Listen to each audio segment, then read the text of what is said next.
बिजनौर में जो एलडीए द्वारा कॉलोनी गिराई जा रही है वो सबने देखा होगा, तकरीबन 40 मकान हैं। ऐसा माना जाता है कि भी अडानी का एक लेटर आया जिसमें एयरपोर्ट के पास में वो बस्ती है, इसलिए उस बस्ती को हटाया जा रहा है, बस्ती वो अवैध है और ना जाने क्या क्या।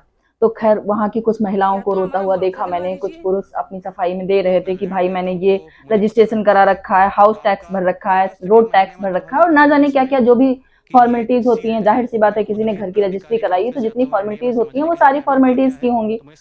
पर अब उनका घर गिराया जा रहा है। एक आदमी उसमें ये भी बता रहा है कि जब उसने देखा तो कागज पर ही एलडीए ने सील सील लिख रखा था कि वो घर 3-4 महीने से सील चल रहे थे, 2 बार सील हो चुके थे। क्या चल रहा है? अब मुझे सिर्फ एक चीज समझ में आती है, वो ये समझ में आ रही है कि बहुत मुश्किल से लखनऊ में कोई घर बना पाता है, वो भी छोटी नौकरी करने वाले या बी ग्रेड सी ग्रेड की भी नौकरी करने वाले। घर एक बहुत बड़ा, वो कहते हैं लाइफ में घर एक बहुत बड़ा सपना होता है।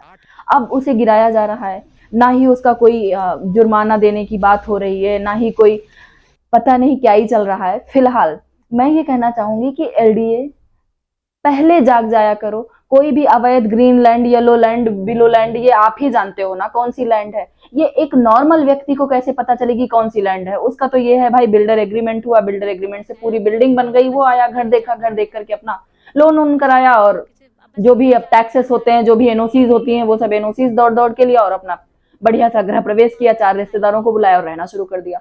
नॉर्मल यही चीजें होती हैं।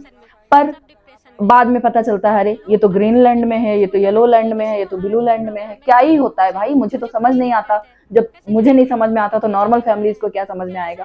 तो इसलिए प्लीज ये लोगों की भावनाओं से खेलना बंद करिए कि आपके थोड़े से पैसे के चक्कर में ना जाने क्या होता है। खैर जो भी हो, मैं डायरेक्ट नहीं कहना चाह रही हूँ, लेकिन जो घर गिराए जा रहे हैं उससे जो महिलाएं बिलख रही हैं, अब बच्चे कहाँ, स्कूल कहाँ, कितनी प्रॉब्लम होगी। घर में बूढ़े माँ बाप भी होंगे, उनको कहाँ ले जाएंगे, किराए पे रखेंगे जाके, क्या क्या करेंगे? एक इंसान घर ही नहीं बनाता, वो कहता ना ईंटे पत्थर का घर खरीदता है, ईंटे पत्थर का मकान खरीदता है, उसके बाद उसे घर सजाता है, हर कोने कोने में यादें बसाता है, एक एक चीज को, एक एक दीवार को अपने तरीके से सजाता है। आपको क्या लेके गए, बुलडोजर गिरा दिया।